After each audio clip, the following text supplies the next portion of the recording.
Hi, everybody, and welcome back. Episode 12 of the Students of Storrs podcast coming your way. It's been a busy few weeks for UConn athletics and not much good news at all. I'm your host, Noam Watt, joined today by Matt Goepfert. Matt, thanks so much for coming on the podcast again.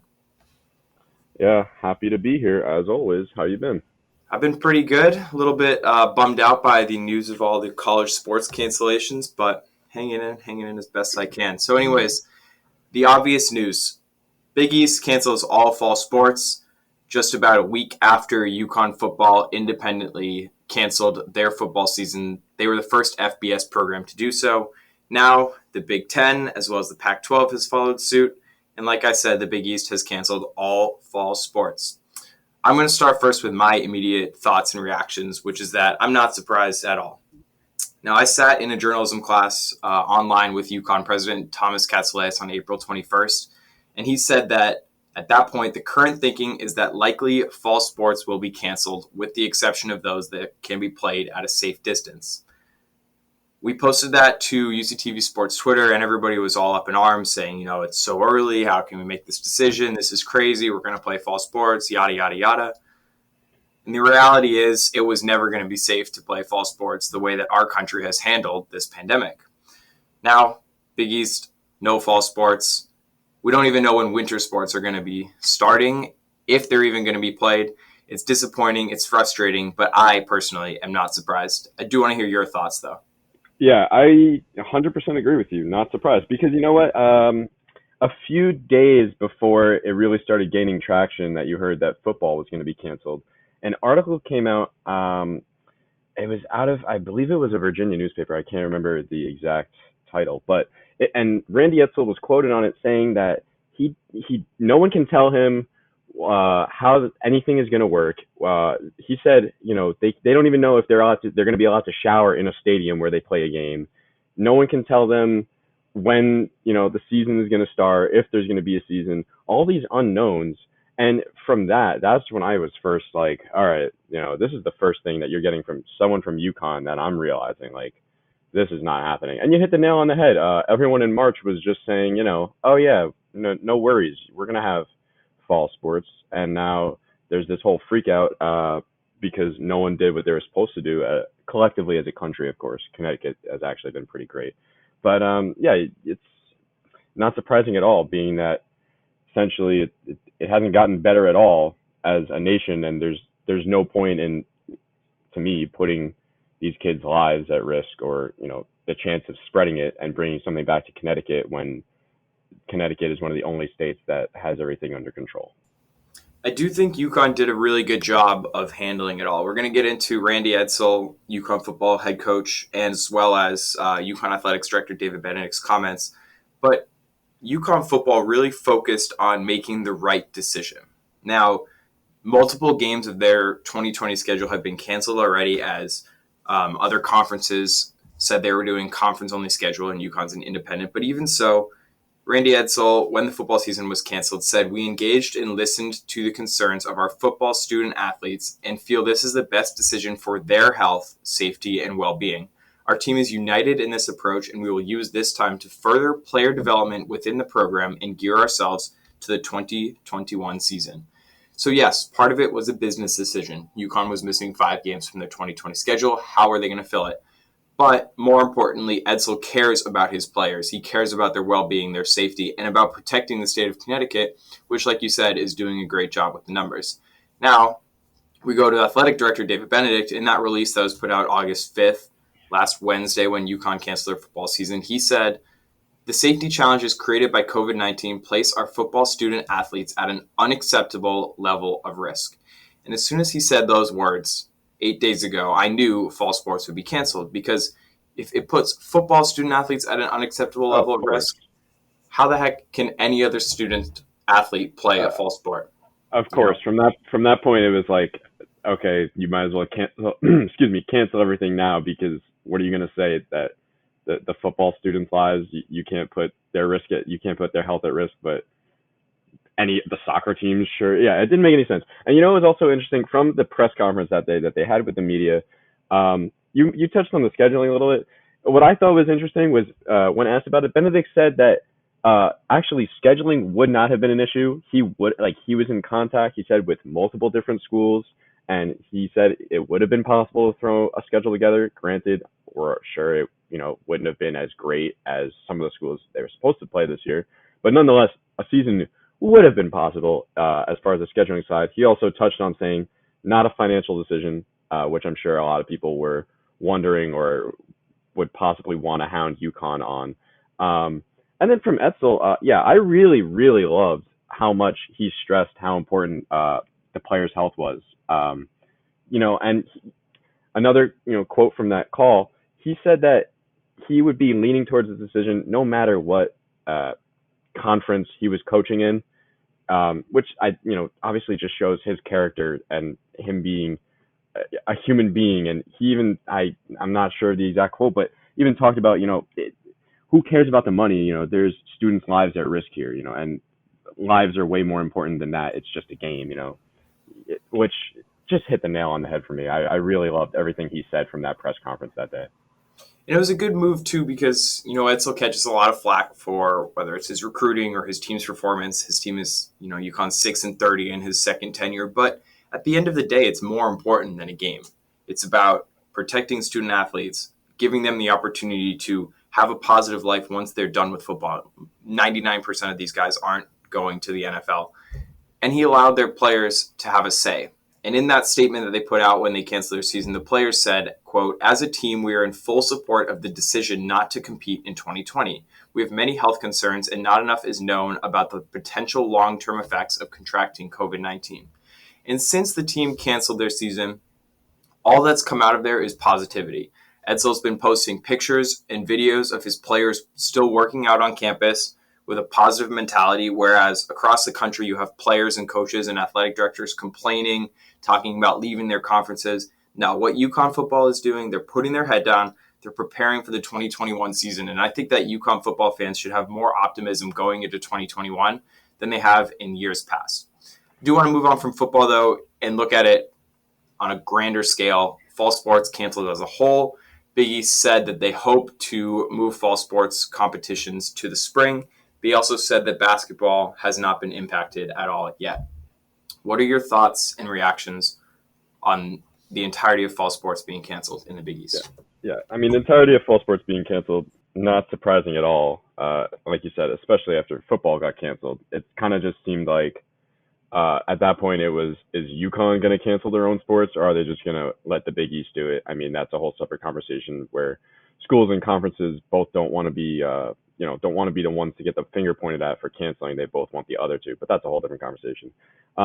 Yeah, I mean, it makes sense. Like you said, how are you supposed to say that, the football players, you can't put that on risk, but the soccer players you can? It just doesn't make sense. Obviously, super disappointing, but, it's completely the right decision. As far as playing in the spring, here's what I think about that, though. We just touched on how, oh, don't worry, we'll be able to play fall sports. Well, great, because that was how many months ago? The spring is how many months in the future? If you can't get this under control, there's not going to be spring either, unless, there's a vaccine or we actually get it under control. But, big up in the air for me. It's disappointing, too, because it's a second season that there will be no play in brand new stadiums on the UConn campus. Obviously, the spring, Elliott Ballpark, brand new baseball stadium. Coach Pender's team didn't get to play a single inning there. Season was canceled about 2 weeks before their home opener, and now new soccer field, both men's and women's soccer, unable to christen their new home at least this fall. Hopefully in the spring, the Big East will be able to play some games. I'm pretty confident in the Big East. I think Val Ackerman does a great job as commissioner. I think they're in a much better situation logistically, financially, just in general than UConn's old conference in the American. But we'll see. I mean, Margaret Rodriguez, who's the head coach of women's soccer, says that their number one priority as a university and conference has and always will be the health and safety of our student athletes. With so much uncertainty today, I believe the right decision was made to cancel fall sports. So the big question is, will it be safe for players to play in the spring? And if the answer is no, then those sports will not be played in the spring. Plus, if you think about it, you play in the spring, Then you have to play just a couple months later in the fall, so you're essentially playing 2 seasons Right. in 1 year. So it's going to be interesting. Maybe it'll be a shortened season. Maybe it'll be like a tournament style. Who knows? Hopefully, knock on wood, there will be fall sports played this spring because it really stinks for these student athletes to miss their season. Let's switch gears though. Men's basketball. Here's some good news. Dan Hurley is absolutely dominating the recruiting trail right now, and I know you've been following recruiting very closely lately, but 4-star commits in the last 2 weeks. Number 4 recruiting class for the 2021 class. Talk to me about Dan Hurley's recruiting success. I mean, it's overall just it's pretty incredible. And you know what? The greatest thing about this is you had, well, as of now, you had 3 open roster spots. He filled them in the span of 15 days, and he filled them all a year before any of these kids are going to touch campus to start practicing. That in itself is the greatest part, because now you have these guys locked up so early. You don't have to worry about this class anymore. You know, there's no more worrying. You turn your attention already to 2022. You're getting ahead of the curve. Also worth noting, a lot of teams in the Big East already had recruits, so people kind of started hitting the panic button. Dan Hurley shuts that down super fast, getting Rasul Diggins, Jordan Hawkins, and Samson Johnson. I mean, you want to talk about each of them a little bit individually? I would love to hear that. There's a lot of interesting, backstory about these guys, especially that Hurley's sort of reaching into fellow Big East competitions' backyards to poach some of these guys. Yeah, so Diggins, point guard from Philadelphia, recruited by Tom Moore. So he was the first to commit for this class.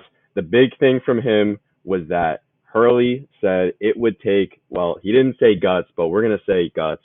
He said it would take guts to choose UConn over Villanova. Diggins said he's up for the challenge. Here he is, first to come here. He is the enemy now whenever we play Nova. I love it. I love it. I mean, you're not just getting a guy that your other school was going after. You're getting a guy that played right near that school. This is literally the same thing as Adama Sanogo with, Seton Hall. I love it. Then Diggins turns around and now he's saying he's going to do a little bit of recruiting on his own and try to go after Jordan Hawkins and Samson Johnson.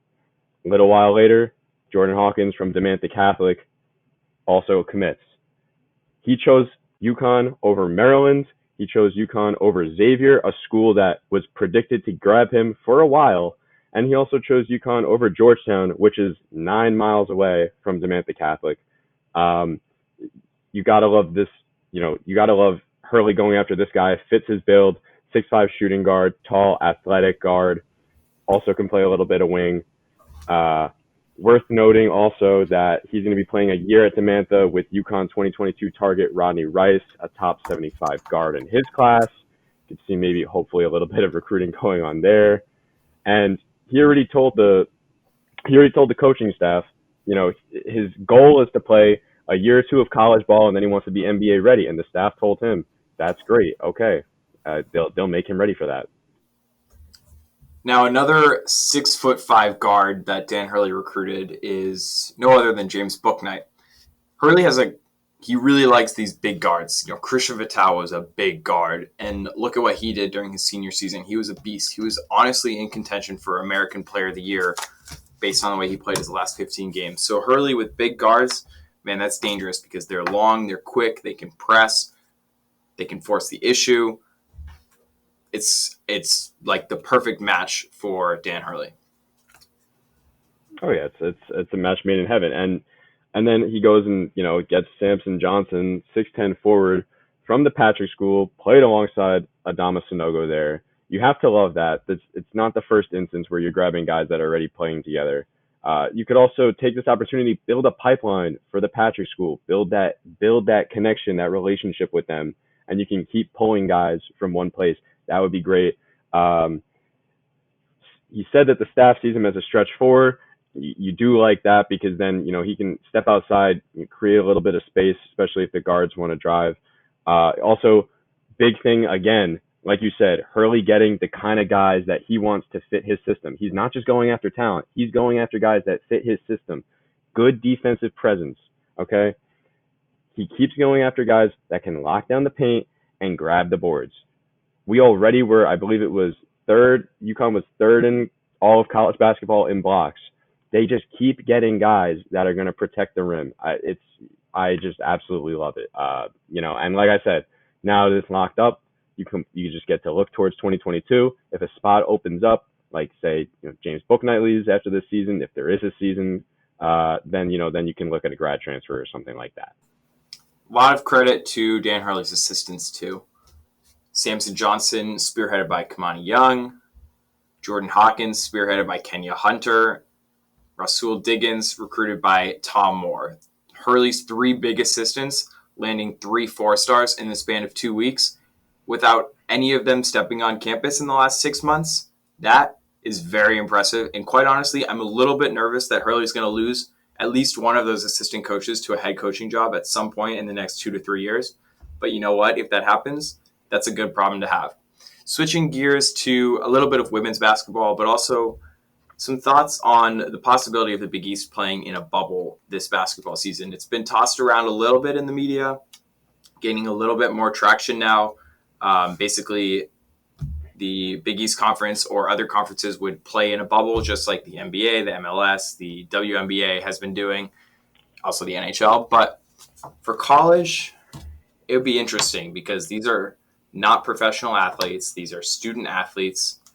I want to hear your thoughts on a possible bubble for men's and women's college basketball.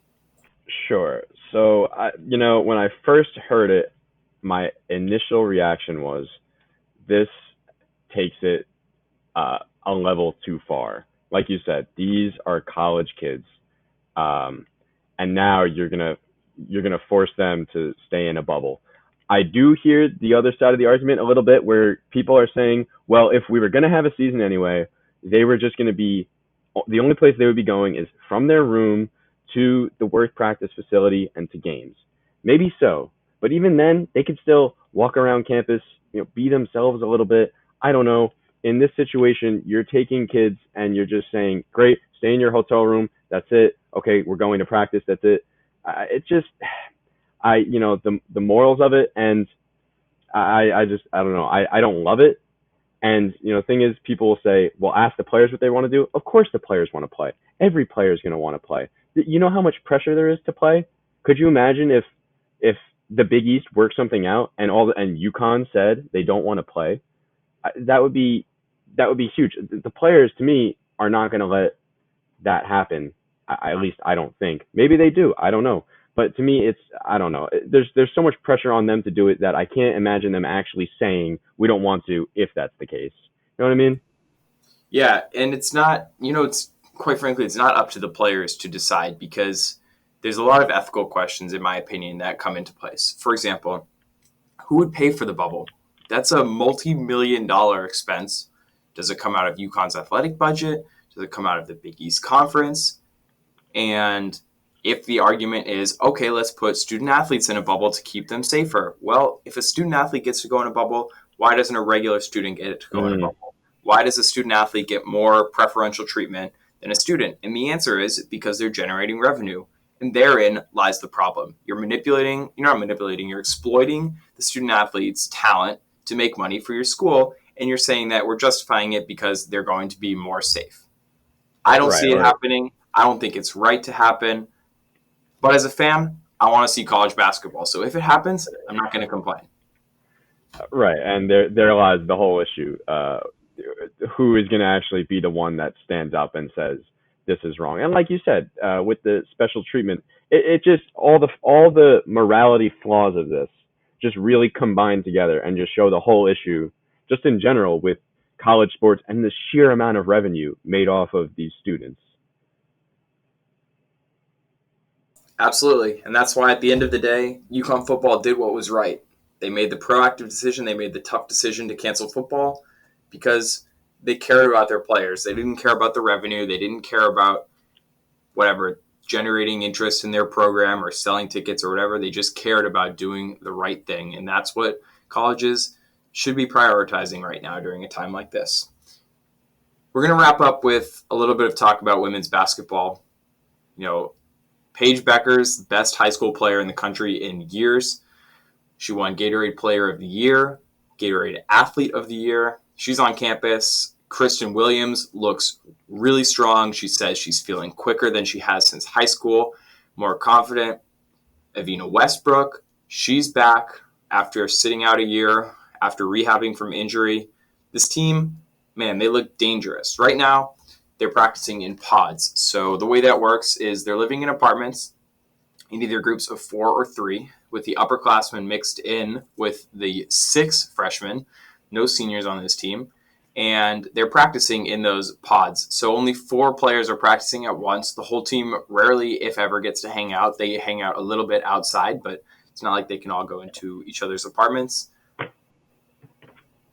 There was a long media availability with the entire team on Monday. We split half and half. A lot of interesting takeaways, a lot about social justice and what this team is doing. A number of players were wearing shirts that said arrest the cops who killed Breonna Taylor.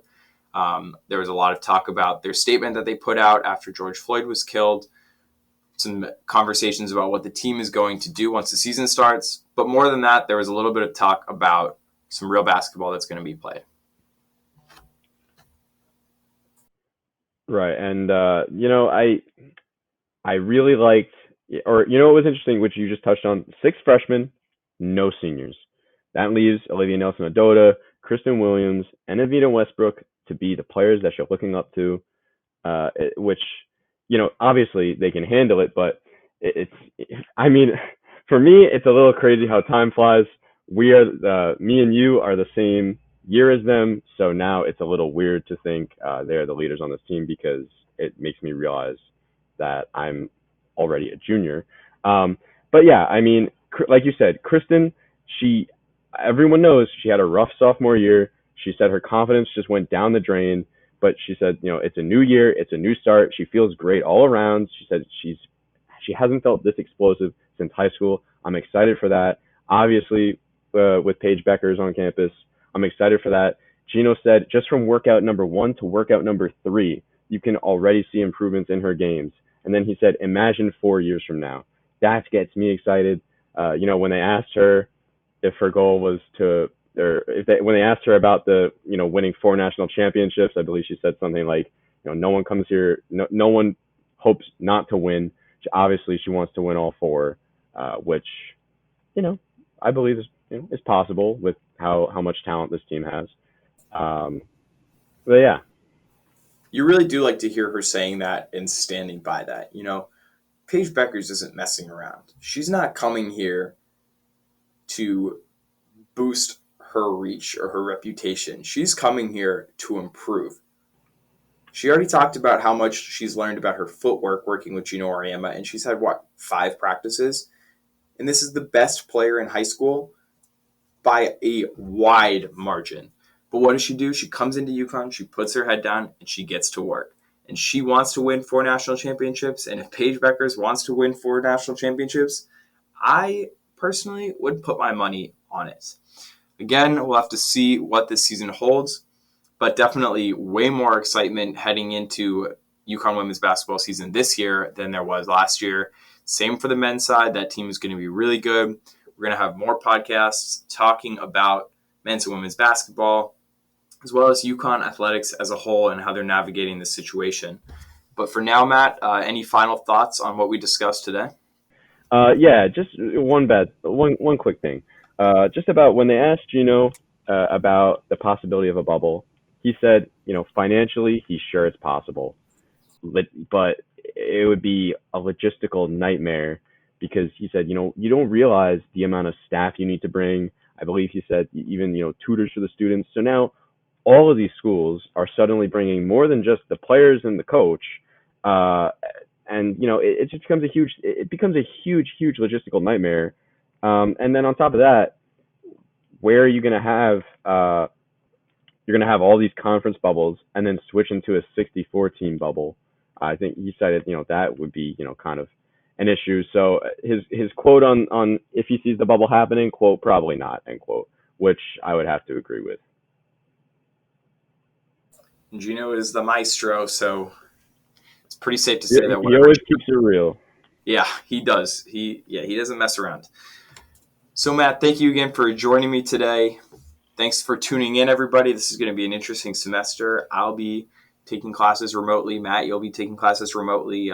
Much of the UCTV sports department will not be on campus, and there's no fall sports to cover. So we'll be presenting you content in form of podcast, in some Zoom interviews, some content virtually, but you probably will not see us reporting from any fields or courts. Definitely not doing any shows in the studio, but stick with us. We'll have content on Twitter. We'll be covering media availabilities. We'll try and keep things interesting and busy until UConn athletics ramps back up eventually. Matt, have a great day and stay safe out there, everybody.